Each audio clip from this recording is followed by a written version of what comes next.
Irmãos e amigos, graça e paz. Estamos aqui novamente na TV Caminho Livre para mais um vídeo.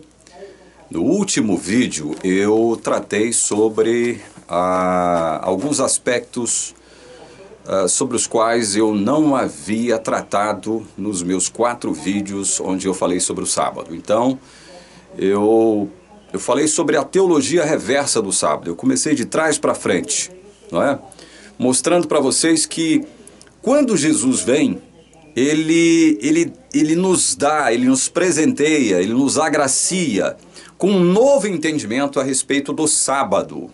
Ele faz com que o nosso entendimento, a nossa percepção dos sentidos, dos significados, dos objetivos quanto ao sábado fossem radicalmente alterados. Por quê? Porque a visão sabática, oferecida ao mundo pelos fariseus, era uma visão equivocada, como ele diz em Marcos 2, 27 e 28. Vamos ler de novo? Marcos 2, 27, para a introdução deste vídeo.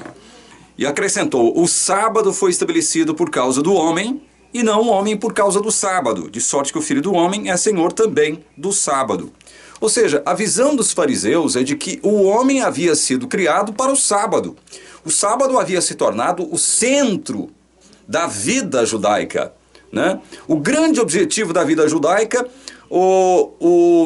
aquilo para o qual toda a sua atenção, né, todas as suas atividades se voltava.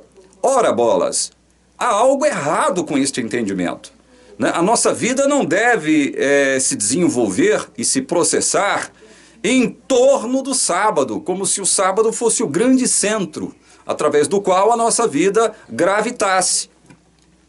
Este era o entendimento farisaico da época e que é alimentado, que é sustentado pelos adventistas do sétimo dia hoje, nos dias de hoje. Pasmem os senhores e as senhoras, este é o entendimento da teologia adventista quanto ao sábado.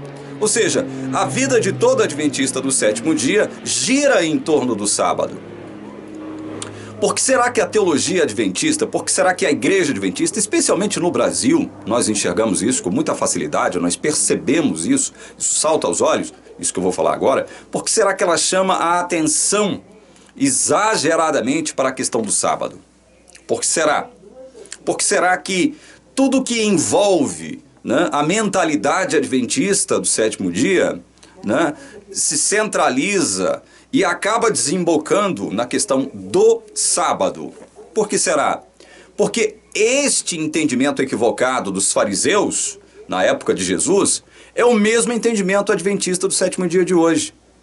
E Jesus deixa claro o seguinte: olha, o sábado foi criado, foi estabelecido por Deus para benefício da humanidade, para servir a humanidade, e não o contrário. A humanidade não foi criada para ser serva do sábado. O sábado não constitui um fim em si mesmo. E isto, em parte, é até ensinado pela própria igreja adventista do sétimo dia. Eu aprendi dentro da igreja que se todo mundo guardasse o sábado, não haveria idolatria. E é verdade. Não haveria idolatria. Mas será que o sábado foi instituído somente com este objetivo, com este escopo? Evitar a idolatria? Claro que não. Nos nossos 4 vídeos anteriores, onde nós tratamos exclusivamente da questão do sábado, nós mostramos, abrindo a Bíblia, nós mostramos quais eram os objetivos, primeiro, de Deus ter criado o sétimo dia lá no Éden, e depois, com a entrada do pecado, Deus ter que, evidentemente, desenvolver o seu plano da forma como ele planejou antecipadamente. Ele teve que nos oferecer o sábado enquanto mandamento. E enquanto o povo se congregava como uma comunidade ali no deserto, ele deu regras muito rígidas, normas muito rígidas para se observar o sábado. E não havia perdão para o transgressor do sábado. Então, nos 4 vídeos onde eu tratei exclusivamente dessa questão do sábado, eu mostro os objetivos para os quais o sábado foi instituído. mas tendo como premissa básica isso que Jesus afirma aqui em Marcos 2:27, primeira parte. O sábado foi estabelecido por causa do homem, ou seja, por causa da humanidade. Certo? Ele foi estabelecido, foi criado para benefício, para a bênção da humanidade. Ele teria que servir à humanidade, e não o contrário. Não é a humanidade que tem que servir ao sábado, tem que gravitar em torno do sábado. Não, não é isso que Deus queria. Nunca foi essa a intenção de Deus, que a nossa vida gravitasse em torno do sábado, né? Como se nós fôssemos planetas satélites em torno do planeta maior, da estrela maior que é o sábado, né? Não, não é esse o entendimento. Esta é uma visão equivocada, e isto Jesus fez questão de deixar claro. E não foi só isso, Jesus ampliou, como nós dissemos no último vídeo, a nossa percepção, nosso entendimento dos objetivos reais do sábado, né? Dentre outras coisas, o sábado aponta para uma ocasião, para um período da história. E quando eu digo história, eu não quero me referir somente a essa história de pecado aqui. Eu digo história porque Deus nos criou, né? E Deus vai nos manter vivos. Deus vai manter o seu povo vivo pelas eras eternas, né? Então, quando eu cito a expressão história, eu estou me referindo a esse período também. Então, o sábado é um período, é um mandamento, né, que envolve um período de 24 horas, é um período de tempo, né, 24 horas, que aponta para um período, para uma ocasião onde tempo não haverá. O que haverá é a eternidade. Então, o sábado aponta para isto. O sábado aponta para isso. Eu deixo bem claro também nos meus 4 vídeos o seguinte: quando Deus cria o 7º dia, antes da entrada do pecado, o 7º dia constituía o quê? Um selo, um sinal, né? De que Deus havia criado tudo perfeito, tudo estava em harmonia com a sua santa vontade, e que com a criação do 7º dia, Deus fechava, né, a sua criação, ele assinava a sua criação, e agora a humanidade deveria viver num Shabá eterno. Então, a instituição do 7º dia lá no Éden tem este objetivo: inaugurar na Terra uma espécie de filial do céu, fazer com que a Terra fosse uma filial do céu, onde esse Deus maravilhoso pudesse habitar com suas criaturas. O sábado tinha este propósito: inaugurar uma era, toda uma era sabática. O sábado não tinha este propósito ali no Éden de ser um mandamento.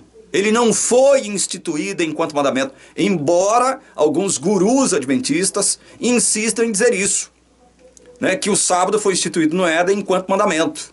Ora, as únicas 2 ordens, um mandamento de forma negativa, proibindo uma ação, foi aquela de Deus proibir o homem de lançar mão da árvore do conhecimento do bem e do mal. E uma ordem positiva foi dada no Éden, dizendo que era para o homem procriar-se, né, encher a terra, cultivar a terra, cuidar da terra. Então, as únicas 2 ordens de Deus, que Deus deu e deixou isso bem claro ali no Éden, foram essas. Primeiro, não coma do fruto da árvore do conhecimento do bem e do mal. E a outra ordem foi, olha, multipliquem-se, cultivem a terra, cuidem dela, trabalhem a terra. Isso aqui é de vocês, né? O sábado, quando Deus cria o 7º dia, encerrando ali o período da criação, ele tem este objetivo, este escopo maior: inaugurar uma era sabática no planeta Terra. Que se o homem obedecesse a Deus, passasse no teste, porque aquilo foi um teste: olha, não coma do fruto da árvore do conhecimento do bem e do mal. Aquele teste era temporário. Isso é outra coisa que a teologia adventista não entende, né? Ela não entende, ela acha que a árvore do conhecimento do bem e do mal existiria até hoje se o homem não caísse em pecado. É óbvio que não. Aquilo era um teste temporário, era uma prova temporária. Se o homem passasse no teste e obedecesse a Deus e não comesse do fruto da árvore do conhecimento do bem e do mal quando fosse tentado a fazê-lo, né? Não haveria, veja bem, não haveria necessidade de uma árvore do conhecimento do bem e do mal, certo? E o sábado, veja bem, o sábado não seria apenas o 7º dia da semana. A nossa vida seria um Shabá. A nossa vida seria um Shabá. Porque a Bíblia deixa claro outra coisa, olha, o cansaço, a fatiga, o exaurimento das forças são consequências do pecado. Consequências do pecado. Não era a intenção de Deus que o homem se fatigasse, né, deixasse as suas forças se exaurirem. Né? Não era o objetivo de Deus que o homem se cansasse ao trabalhar, ao cultivar a terra. Este trabalho de cultivar a terra, de desenvolver a terra, deveria ser um trabalho prazeroso, não cansativo. Não era essa a intenção de Deus. O cansaço, a fatiga, o exaurimento das forças físicas, mentais, emocionais, são consequências do pecado. Então, o sábado, como eu disse no meu primeiro vídeo, ele teria este escopo maior, inaugurar uma era, uma dimensão sabática sobre a terra. O homem viveria no eterno descanso, embora envolvido ali nas suas atividades corriqueiras, nas suas atividades normais. Seria um homem ativo, um homem e uma mulher ativos, uma humanidade ativa, porém, num ambiente, numa ambiência, numa dimensão sabática. Era essa a intenção maior de Deus com o 7º dia da semana, gente. Isso a Igreja Adventista nunca entendeu. E quando eu falo isso aqui, né, surgem aí várias mentalidades medíocres, pequenas, pobres e tacanhas, não é, condenando esta ideia, como se isso estivesse errado, né? Como se isso fosse algo absurdo que eu estivesse dizendo. Mas como o próprio título deste vídeo sugere, nós vamos entender o seguinte, um outro aspecto do sábado e um outro argumento adventista muito batido, né? Não só dentro do seio adventista, bem como fora do circuito adventista, porque este é um argumento utilizado pelos adventistas na hora de estudar com as pessoas que não pertencem à igreja, na hora de tentar mostrar para as pessoas a validade do sábado, a vigência do sábado, na hora de catequizar, era esse o termo que eu estava procurando aqui agora, né? Então, o argumento que eu vou tratar agora com vocês está baseado em Isaías, capítulo 66, versículo 22. Vamos lá? E 23. Os versículos 22 e 23 de Isaías 66. Porque como os novos céus e a nova terra que hei de fazer estarão diante de mim, diz o Senhor, assim há de estar a vossa posteridade e o vosso nome. E será que de uma festa da lua nova a outra, e de um sábado a outro, virá toda a carne a adorar perante mim, diz o Senhor. Toda a carne a adorar perante mim, diz o Senhor. Então, o adventista lança mão destes textos aqui, que eu acabei de ler agora, para afirmar o seguinte, para os incautos. Está vendo aqui? Vocês estão percebendo que o sábado será eterno? Ele será observado, será guardado na eternidade? Vocês estão vendo? Vocês estão vendo como o sábado ele é eterno? É isto mesmo que Deus está querendo afirmar aqui com sua palavra? É isto mesmo? Se o adventista, veja bem, mais uma vez eu apelo para a questão dos adventistas apelarem, né, invocarem a literalidade do texto para poder chancelar o seu entendimento. Se vocês, adventistas, se a teologia adventista, prestem bem atenção nisso, se a teologia adventista apelar para a literalidade do texto, obrigatoriamente vocês vão ter que aceitar o fato de que também no texto, também nesse texto, Deus está chancelando, olha só, e será que de uma festa da lua nova a outra, e de um sábado a outro virá toda a carne a adorar perante mim, diz o Senhor. Bom, vocês, se apelarem para a literalidade do texto, obrigatoriamente terão que aceitar o fato de que haverá a comemoração de uma festa, a festa da lua nova, também na eternidade, pelas eras eternas. Porque é isso que o texto está dizendo. Literalmente, ipsis literis. O texto está dizendo isso. Antes de falar sobre o sábado, ele fala sobre a festa da lua nova, lá na Nova Terra. E aí? Como é que fica essa questão então? É óbvio, veja bem, é óbvio que a igreja adventista, a teologia adventista, não ensina isso, de que lá no céu haverá comemoração da festa da lua nova. A igreja nunca ensinou isso. A igreja não ensina isso. E nós temos que ser honestos, né? Nós não podemos ser desleais.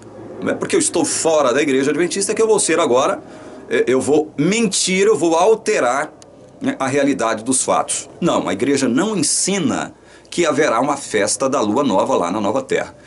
Então veja bem, se a igreja não ensina que haverá uma festa da lua nova, a comemoração da festa da lua nova no céu, e está correto em não afirmar isto, por que então somente a segunda parte do texto é válida? Por que somente a segunda parte desse texto é válida? Somente a segunda parte do texto é aplicável. Por quê? Quando ela trata o quê? E de um sábado a outro virá toda a carne a adorar perante mim, diz o Senhor. Por quê? Porque metade de um texto é aplicável, é válido, e a outra metade não. Entendem? Então veja bem, essa questão de invocar a literalidade do texto é muito perigosa, essa questão. Porque ao invocar a literalidade de determinados textos, você pode incorrer no perigo, no risco de fazer uma interpretação equivocada da palavra. E é exatamente o que acontece com a igreja adventista quando ela caprichosamente, arbitrariamente, anula a primeira parte do versículo 23, dizendo que não haverá comemoração da festa da lua nova, na Nova Terra, mas, porém, contudo, admite que haverá sim a obrigatoriedade da guarda, da observância do sétimo dia da semana, do Shabá, lá na Nova Terra. Gente, primeiro é o seguinte, primeiro de tudo é isso. Se você invoca a literalidade, você tem que aceitar o fato de que haverá comemoração da festa da lua nova, certo? Segundo, e não menos importante que esse primeiro ponto, é que se você observar aqui as nuances daquilo que está escrito, você vai ver que o texto não está chancelando a ideia de que o sábado será eterno, o sétimo dia será eterno, né? O quarto mandamento, eu digo em termos de quarto mandamento, será eterno. A observância do sábado será uma obrigação eterna. Você percebe o seguinte, olha, que o texto, e aí cabe você ser fiel ao sentido da língua portuguesa, porque a língua portuguesa, no caso aqui, ela está extraindo o verdadeiro sentido do original hebraico, ou até mesmo da Septuaginta, mas nem no hebraico e nem no grego da Septuaginta, né, este texto tem outro significado a não ser o que nele foi exposto em português aqui. E qual é o sentido do que está escrito aqui? Deus, preste bem atenção nisso, Deus não está dizendo o seguinte, olha, todo sábado virá toda a carne perante mim, a adorar perante mim, diz o Senhor. Deus não está dizendo isso, todo sábado, todo sétimo dia da semana, virá toda a carne a adorar perante mim. Deus não está dizendo isso. Deus não está dizendo isso. Deus está dizendo o seguinte, olha, vamos ler o texto de novo? E será que de uma festa da lua nova a outra, e de um sábado a outro, virá toda a carne a adorar perante mim. De uma lua nova a outra. De um sábado a outro sábado, virá toda a carne a adorar perante mim. Percebam que não há aqui a ideia de um lapso, de um interstício, de um vácuo, de um período de tempo onde toda a carne não irá estar na presença de Deus. Não há este lapso, não há este vácuo, não há este interstício, não há condição de nós admitirmos isto. O que o texto está deixando claro como a água na nossa língua, porque se nós não pudermos, veja bem, se nós não pudermos fundamentar a nossa crença na língua em que a palavra de Deus foi escrita, sabe, convém então fazer o quê? Rasgar a Bíblia e jogar ela fora, porque a gente não vai ter condição de admitir e de nem fundamentar, e de nem sistematizar, e nem de estruturar absolutamente nada. Nós temos que nos apegar à nossa língua, à palavra de Deus que foi escrita na nossa língua e procurar entendê-la do modo correto. O que o texto está deixando claro é que de um sábado a outro sábado, ou seja, o texto está nos oferecendo a ideia aqui de que não haverá interrupção no fato de a humanidade estar na presença de Deus, num sábado. Aí vem, primeiro dia da semana, segundo dia da... É a ideia. Primeiro dia da semana, segundo dia da semana, terceiro dia da semana, quarto dia, quinto dia, sexto dia, sétimo dia, puf! Virá toda a carne perante mim. Não haverá interrupção, gente. Eu estou querendo afirmar, então, que haverá contagem de tempo na nova terra? Também não é isso. E não é essa a ideia que Deus quer nos passar. Tanto falando da lua nova, como tipo, né? Quanto falando sobre o sábado. A ideia que Deus quer nos transmitir aqui é justamente a ideia que eu sempre passei para vocês e que o texto bíblico passa a questão do sábado, com relação à questão do sábado. Ou seja, o sábado será eterno? A observância do sábado será eterna? Não. Mas a eternidade será o sábado. O sábado não é eterno, enquanto mandamento. Mas a eternidade é o sábado. Eterno é o sábado. Vocês estão entendendo? Tenta compreender o sentido? Neste caso aqui, a ordem dos fatores vai alterar em muito produto. A ordenança do mandamento não é eterna, porque não haverá contagem de tempo na nova terra. É como o apóstolo Pedro menciona em uma de suas epístolas, ele menciona a expressão dia eterno. Viveremos uma eternidade, não haverá mais contagem de tempo. E o que o texto nos sugere, dizendo o seguinte, olha, de um sábado até outro sábado, virá toda a carne a adorar perante mim. O que o texto sugere é esta ininterrupção. Eu estava procurando o termo aqui.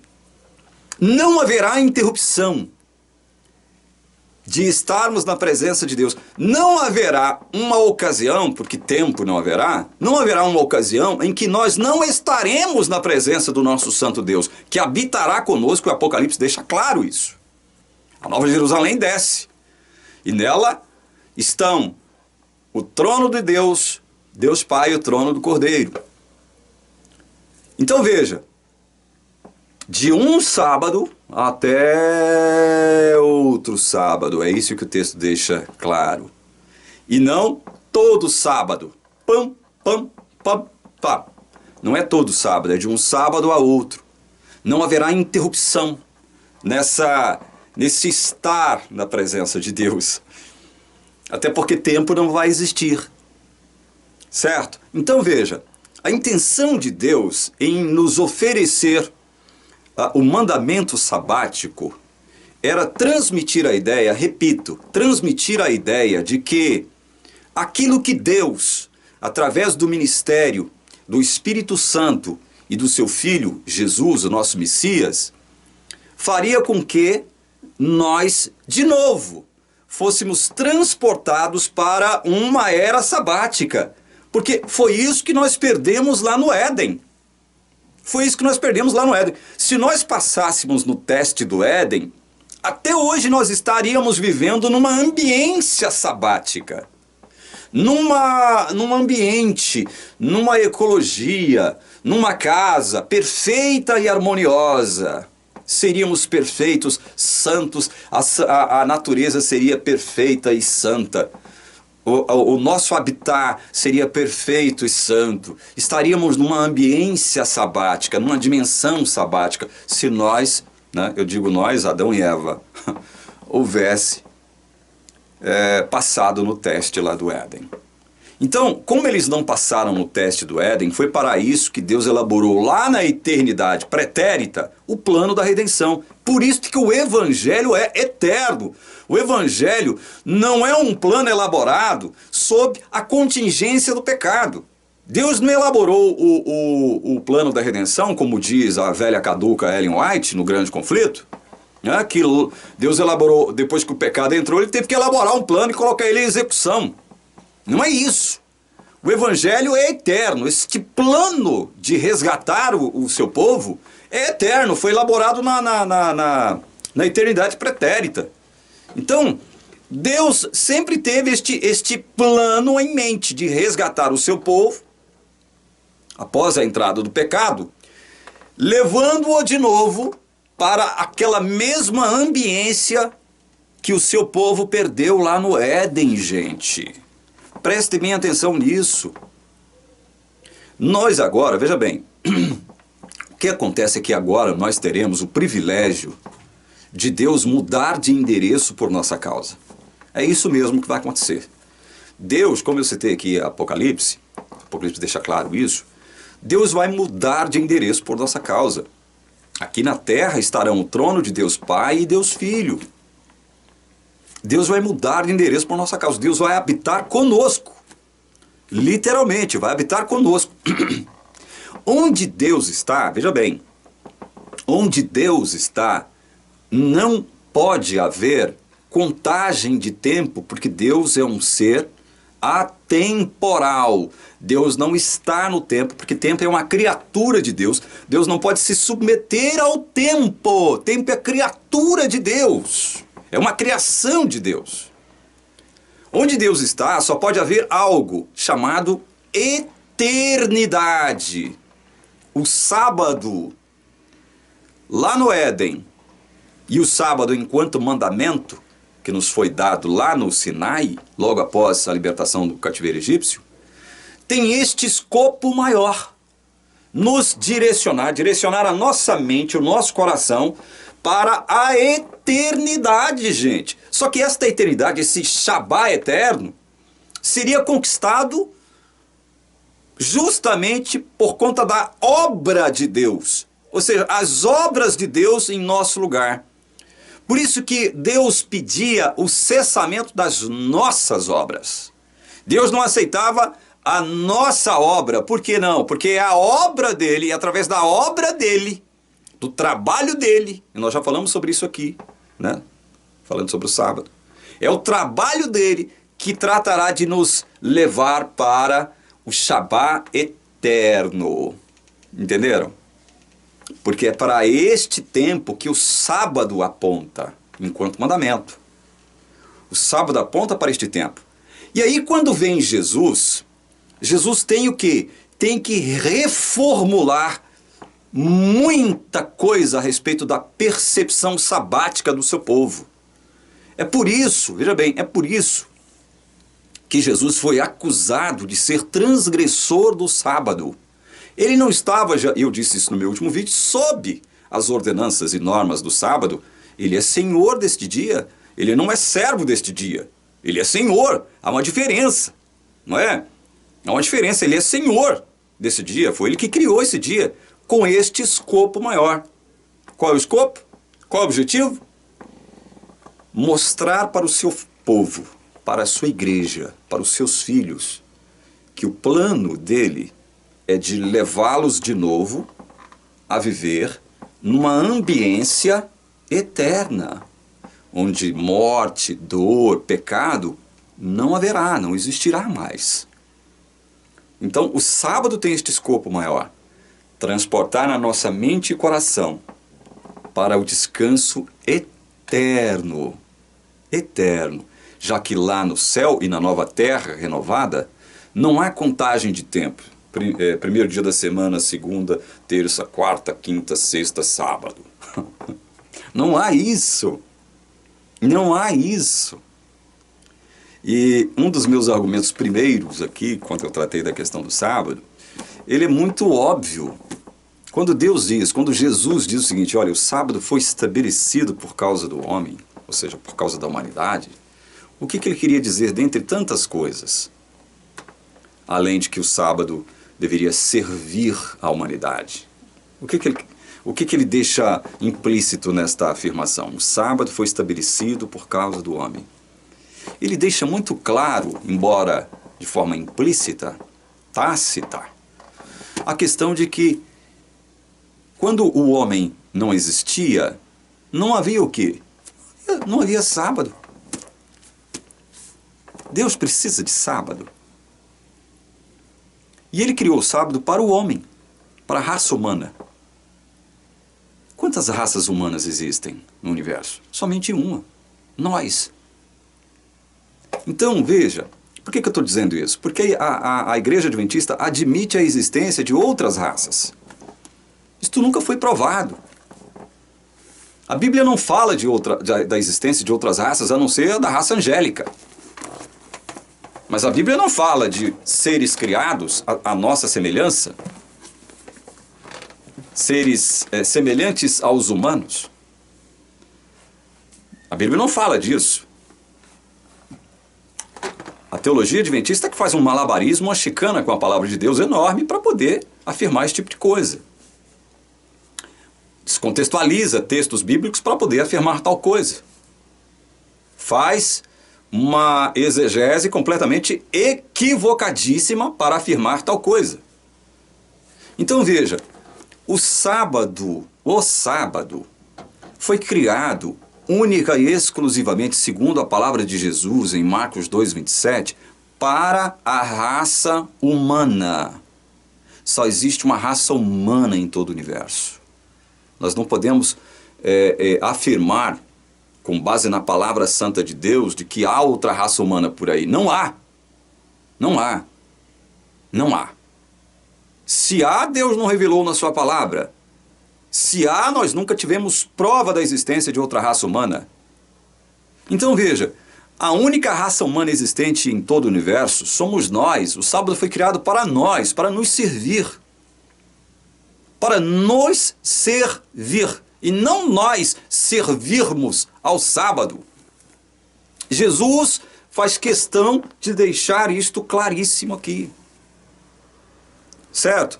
Se o adventista é interessado mesmo pela verdade, que eu sei que tem muitos. Muitos mesmo.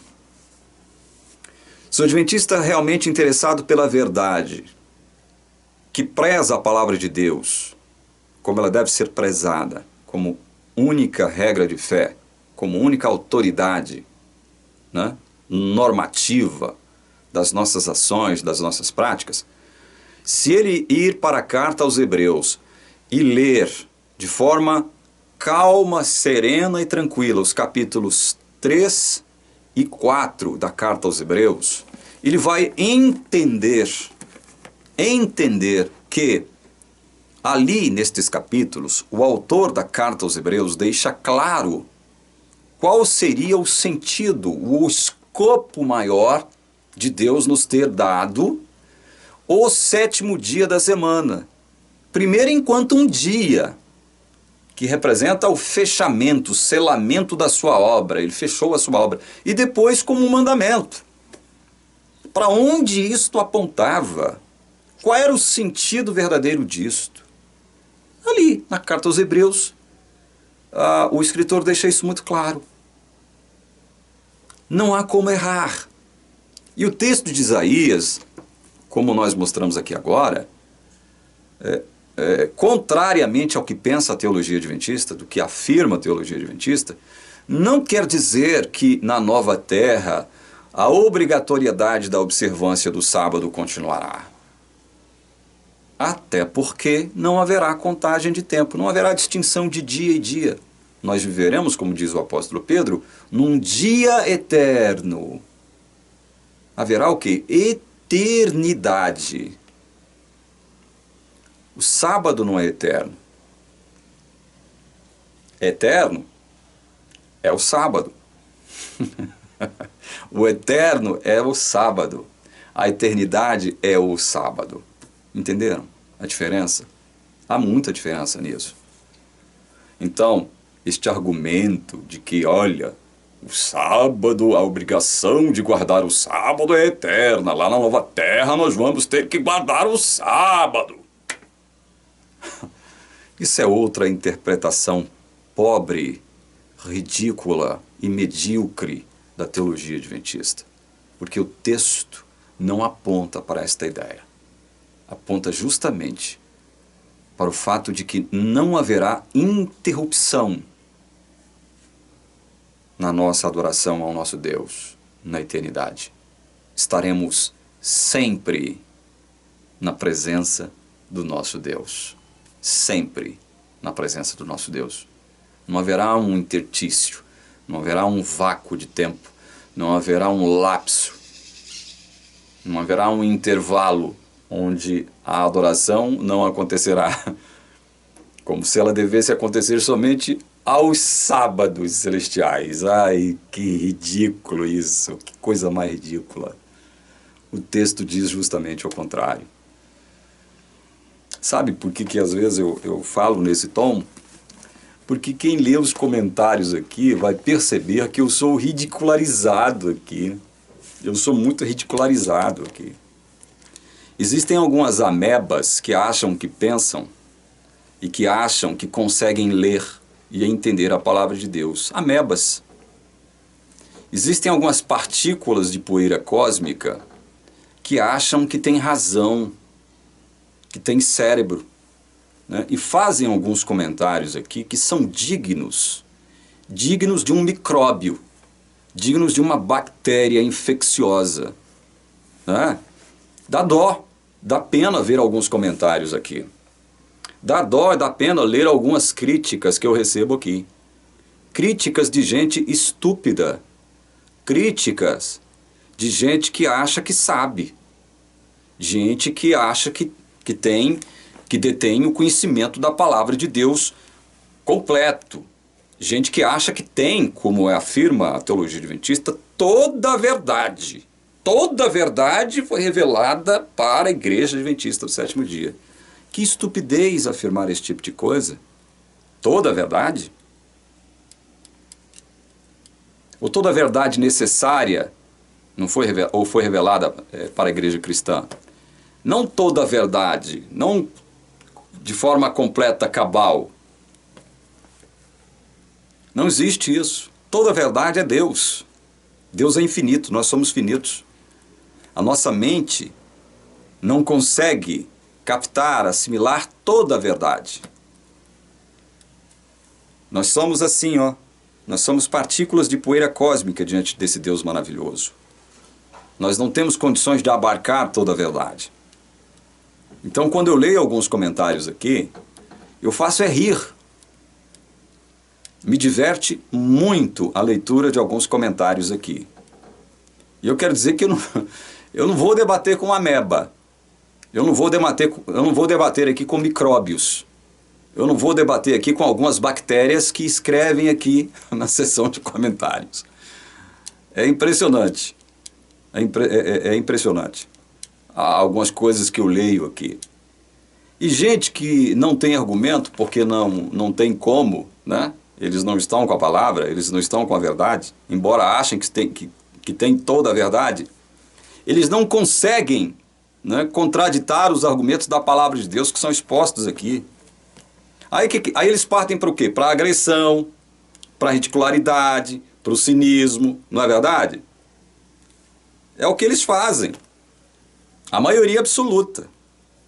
Nem todos, mas a maioria absoluta. 99,9% daqueles que me criticam aqui, né, eles, por não ter argumentos, escrevem as coisas mais estúpidas que eu já li em toda a minha vida.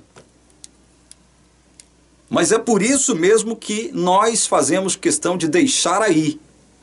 É uma prova, né? Os comentários daqueles que me criticam são provas cabais, são evidências do crime, são provas da mediocridade intelectual, mental, emocional, espiritual que tem este povo, que diz o seguinte: olha, a nossa autoridade é a palavra de Deus. Nós nos deixamos guiar por um assim está escrito, um assim diz o Senhor, ou então está escrito. Que mentira mais deslavada, que mentira mais absurda. Já tem 2 anos e meio que nós estamos mostrando o que está escrito aqui na palavra de Deus. E olha, somente algumas centenas de pessoas aceitaram, porque graças a Deus, para desespero daqueles que me criticam aqui, graças a Deus, louvado seja o nome do Senhor Jesus, porque centenas de pessoas puderam ter um encontro real com o Evangelho verdadeiro, graças ao nosso ministério aqui na TV Caminho Livre. E mais uma vez eu gostaria de dizer algo que eu já disse em muitos vídeos aqui. Quem sou eu? Eu sou uma partícula de poeira cósmica, agraciada por Deus. Eu, do ponto de vista humano, horizontal, não sou nada, nem ninguém. Não sou o bambambam de nada. Não sou o sabichão de nada. Não sei tudo. Não discuto tudo. Não falo sobre tudo aqui. Entenderam? Porque muita gente acha, eu tenho que ficar repetindo isso aqui, porque muita gente acha que pelo fato de eu mostrar a verdade aqui, eu me apresento aqui como o grande mestre, o grande guru, o sabe-tudo, o sabichão. Não é esta a minha intenção aqui. Eu poderia muito bem, veja bem, eu poderia muito bem estar calado na minha, como eu fiquei durante muitos anos. Só o quê? Só lendo, só estudando, comprando livros e mais livros. E essa quantidade pequena de livros que vocês veem aqui corresponde apenas a 1/10 da quantidade de livros que eu já tive. Porque eu sempre fui um cara de família humilde e pobre em bens materiais. De vez em quando, o aperto chegava e eu era obrigado a vender os meus livros, ou parte deles, para poder não passar fome. Então veja, eu estou fazendo questão de deixar isto claro aqui, para calar a boca de alguns imbecis e idiotas que vêm aqui na TV Caminho Livre de forma cínica, de forma arrogante, de forma prepotente, me criticar. Por quê? Porque eu estou pregando a palavra de Deus, eu estou mostrando o Evangelho verdadeiro. Não estou fazendo marketing nem propaganda de igreja alguma. E respondendo a um imbeciloide que escreveu comentários aqui, imbeciloide. Quem é que tem a verdade? Quem é que prega a verdade? É você, fulano, beltrano, cicrano? Ninguém me responde. Ô imbeciloide, quem tem a verdade é só um. E o seu nome é Jesus, o nosso Deus, o nosso Cristo, o nosso Messias, o Salvador. Se você quer saber qual é a verdade, procure aqui, ó. Ele, Jesus, tem a verdade, imbeciloide. Ele tem a verdade, não sou eu.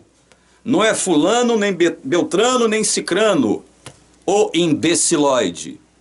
Vá procurar quem é o dono da verdade. Quem é a verdade. Quem se coloca, quem se apresenta como a verdade. Eu sou o caminho, a verdade e a vida. Tá bom, imbeciloide? Para de me encher o saco aqui, imbeciloide. Vá caçar um pau para você subir. Entendeu? Ora bolas. Quer dizer então que eu sou obrigado então a ser santinho aqui na TV Caminho Livre? Né? Eu sou obrigado a interpretar um papel aqui na TV Caminho Livre sob pena de ser mal interpretado por aqueles santarrões que assistem aqui a TV Caminho Livre. Eu já disse e repito, se é uma coisa que eu abomino nas pessoas, e quando eu digo pessoas são os cristãos, os crentes, é essa postura de ser mais santo do que os outros. É essa postura de santidade falsa, fingida, autoproduzida. Esta santidade humana que é lixo para Deus, é lixo, é trapo de imundície para Deus. Basta você, veja bem, basta você conviver 24 horas, não, o Elias costuma dizer isso, eu estou repetindo aqui algo que o Elias costuma dizer aos borbotões por aí.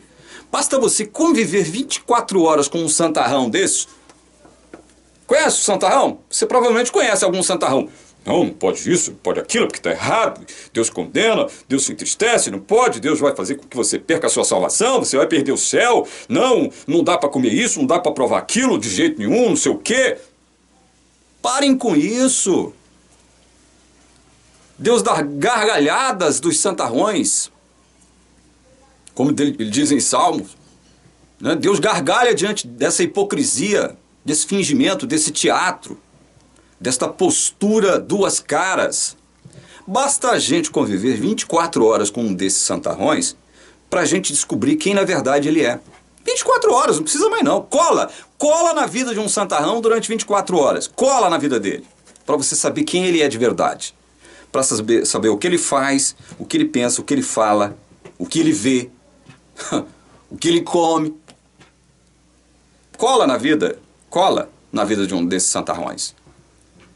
A própria Ellen White era uma santarrona de primeira linha. Afirmava uma série de coisas que o povo não deveria fazer, porque senão Deus os condenaria. Mas Ellen White, enquanto morava na Austrália, frequentava um restaurante de frutos do mar, comia ostra, lagosta, frutos do mar os mais diversos. Ela se alimentava com isso. E quem testemunhou isso, escreveu sobre isso, convivia ali na intimidade da família White.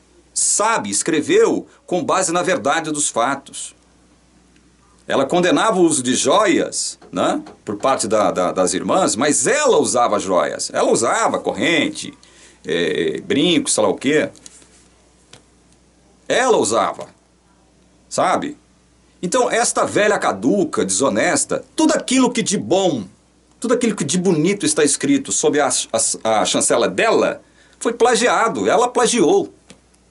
E olha, é interessante eu falar sobre isso porque a igreja, a liderança mundial da igreja lá nos Estados Unidos, a Associação Geral, criou uma comissão, veja bem, uma comissão de teólogos da igreja para investigar essa questão do plágio de Ellen White.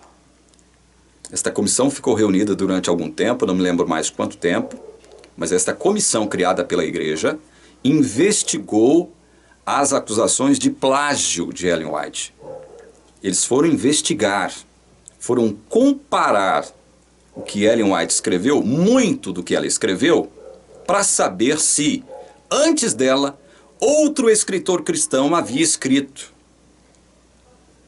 E eles chegaram a uma conclusão, pasmem os senhores, isto é óbvio, a igreja não vai revelar isso, nunca revelou, jamais revelará isso, mas pasmem os senhores, eles chegaram a uma conclusão de que realmente houve plágio por parte de Ellen White. Sabe o que é plágio? Plágio é isto. Isto aqui é plágio. Plágio é se apossar de uma obra literária que não lhe pertence e você assinar isto como se fosse você quem tivesse tal coisa produzido. Isto é plágio. Isto não é outra coisa senão o que é isso aqui, ó. Não há outro nome para isto. A própria comissão, veja bem, gente, a própria comissão estabelecida pela Associação Geral chegou a esta conclusão de que realmente houve plágio. Ou seja, ela plagiou. Então, muito daquilo que a gente acha bonito, que está sob a chancela de Ellen White, não foi ela que escreveu, não foi Deus que lhe revelou. Ela surrupiou de alguém. Ela surrupiou de alguém. Então, veja, isso que eu estou falando aqui agora é grave, é coisa séria. Eu não estaria falando isso aqui se eu não tivesse provas escriturísticas disso. Tempos atrás eu mostrei para vocês aqui um livro de um ex-pastor adventista, Sidney Cleveland, né, o caso White, onde ele expõe com cópias de documentos todas essas falcatruas cometidas pela Associação Geral no sentido de abafar todos os equívocos, todos os erros, toda a ilegalidade cometida pela profetisa Ellen White. Isto está documentado. Isto está documentado. Livros foram escritos provando isto. O primeiro deles, chamado The White Lie, a mentira branca, também de um ex-pastor adventista, também prova isto. Também prova isto. Em 1982, a revista Time, nos Estados Unidos, publicou um artigo falando sobre isso. Falando justamente sobre que eles usaram o termo empréstimo, né? Sobre este empréstimo feito pela Igreja Adventista, mais precisamente por Ellen White, de escritos de outros escritores cristãos. Como se Ellen White os houvesse escrito. Como se ela tivesse produzido. A revista Time, se não me engano, de agosto de 1982, fala sobre isso. Tem um artigo onde ela fala sobre isso. O livro The White Lie fala sobre isso. O livro O Caso White, de Sidney Cleveland, também fala sobre isso. Não só sobre isso, mas bem como de todas as ilegalidades, de todas as irregularidades, de todos os equívocos cometidos pela profetisa Ellen White.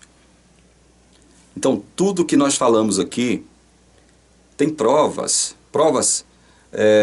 documentais. Eu não estou arrotando nada aqui da boca para fora do meu cotovelo. Né? Ao contrário de que muitos dizem, você fala com muita mágoa no seu coração. Você destila ódio, mágoa. Como um imbecilóide declarou aqui, mas eu estou desesperado. Eu estou desesperado. Desespero? Eu desesperado? É risível isso, né? E outra coisa, com relação à mágoa e o ódio, porque alguns me acusam disso. Você está falando com mágoa e com ódio. Eu percebo mágoa e ódio em você. Deixa eu abrir um parênteses aqui para encerrar esse vídeo. Eu sou ser humano. Dentro desse peito aqui bate um coração. Eu amava esta igreja. Porque eu pensava que esta igreja era uma igreja séria. Era uma igreja honesta. Era uma igreja verdadeira.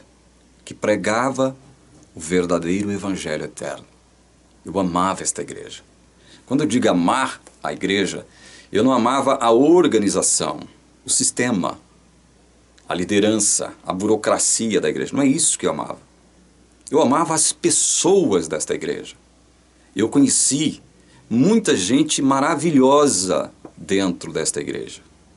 Pessoas que eram minhas amigas, meus amigos. Deixaram de ser porque eu não sou mais adventista. Provaram com isto que não eram meus amigos e minhas amigas verdadeiras ou verdadeiros. Porque se o fossem, continuariam sendo meus amigos e minhas amigas, apesar de eu estar fora da igreja. Mas não. São pessoas, veja bem, são pessoas maravilhosas. Eu conheci muita gente maravilhosa dentro da igreja. E como eu acabei de dizer, eu tinha esta igreja como algo realmente verdadeiro. Aí, quando eu saio da igreja, quando eu sou obrigado a deixar a igreja, eu disse isso mais de uma vez aqui, ou seja, eu não planejei sair, eu não planejei deixar a igreja, mas quando eu sou obrigado a deixar a igreja, porque era insustentável continuar crendo no Evangelho da Graça e ser adventista do sétimo dia, é uma coisa insustentável, eu não recebi a visita de nenhum pastor. Nenhum pastor me visitou. Nenhum.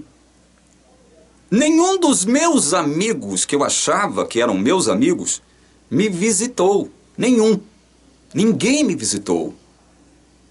Vocês acham que eu fiquei feliz com isso?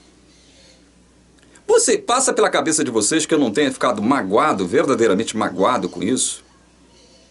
É claro que eu fiquei magoado com isso, é claro que eu fiquei ressentido com isso, gente. Ou alguém que me assiste aqui agora é capaz de dizer que está imune a esse tipo de sentimento, a esse tipo de reação? Há alguma máquina me assistindo aqui agora, adventista? Há algum adventista que me assiste agora nesse exato instante, que chegou até esse estágio do vídeo aqui, né? Morrendo de raiva de mim, porque eu sei que isso acontece, morrendo de ódio de mim. Há alguém aqui que está imune a essa questão? Então veja, uma coisa é eu ter me sentido magoado por conta disso tudo. Uma coisa é eu ter ficado ressentido por conta disso tudo, e eu admito isso. Só que tem um detalhe. O que me trouxe aqui na TV Caminho Livre não foi a mágoa e o ressentimento. Porque eu poderia ficar calado. Eu poderia seguir com a minha vida calado, muito bem, feliz. Feliz por ter descoberto o verdadeiro evangelho que eu nunca conheci dentro da igreja adventista. Eu poderia ficar na minha. Eu poderia não estar nem aí para a igreja adventista e para sua membresia, nem aí, eu não estou nem aí. Eu poderia ter assumido esse tipo de atitude por conta da minha mágoa e do meu ressentimento. O que acontece é o seguinte: eu não estou aqui por conta da mágoa e do ressentimento que eu tive no início, quando eu deixei a igreja adventista e descobri da pior forma possível, que eu, lá dentro, eu tinha amigos que podiam ser contados em apenas nos dedos de uma mão. Quem é meu amigo que estava comigo na igreja, que está comigo hoje? O Elias Miranda. E eu já disse isso aqui, hein? Num testemunho que eu gravei na casa do Elias. Eu e o Elias tínhamos tudo, apesar de sermos adventistas, para não nos bicarmos, para não sermos amigos. Isso acontece, isso é normal na igreja. Nem todo mundo é igual a todo mundo. Nem todo mundo se simpatiza com todo mundo. Isso é natural. Dentro da igreja ou fora da igreja é natural. Eu e o Elias não éramos para ser amigos e irmãos como nós somos. Só que o Elias acabou se tornando, na igreja, dentro da igreja, como o meu melhor amigo, o meu irmão mais fiel. E por causa do Elias eu conheci o Roberto, que é seu sobrinho, e que hoje é um grande amigo, hoje é um grande irmão. Eu tive o privilégio de poder levar este evangelho para alguns adventistas, e eu levei para muitos, mas alguns, 2 ou 3, eu não me lembro mais agora, não passa de 3, entenderam o evangelho, assimilaram este evangelho, e puderam crer neste evangelho da forma como nós o expomos. Somente isso. Agora, o resto, a grande massa de adventistas que conheceram o verdadeiro evangelho, por conta do nosso ministério aqui, conta-se as centenas, eu não estou exagerando, centenas, em todo mundo. E vejam, Deus é maravilhoso por conta disso. Porque de que adianta eu, de posse desse conhecimento maravilhoso, desse evangelho verdadeiro, sair por aí pregando para quem já conhece esse verdadeiro evangelho? Eu seria, como diz lá o outro pastor, sal dentro do saleiro. Sal dentro do saleiro não tem valor algum, não é? Eu tenho que ser sal no meio de elementos diferentes de mim mesmo. Então, eu direcionei, eu, Elias, o Roberto, todos nós que, de algum modo, participamos aqui do desenvolvimento deste canal, nós direcionamos o nosso ministério para todos os membros da Igreja Adventista que estão incomodados, que estão questionando, sabem que há algo errado, mas não sabem identificar o quê. É por isso que nós estamos aqui. Eu poderia ficar calado, como eu disse, mas Deus não me deixou calado. Foi Deus que me chamou para esta obra. Foi Deus que me convocou para esta obra. E quando Deus chama, meu irmão, quando Deus chama, quando Deus convoca, sabe? Ou você vai, ou então você não vai, faz como Jonas e acaba indo. Não há outra alternativa. querendo você ou não, não é que Deus é arbitrário. Tem gente, quando eu falo isso aqui, Deus é arbitrário, Deus é ditador e tal. Não, não, para com isso. Para de torcer aquilo que eu digo.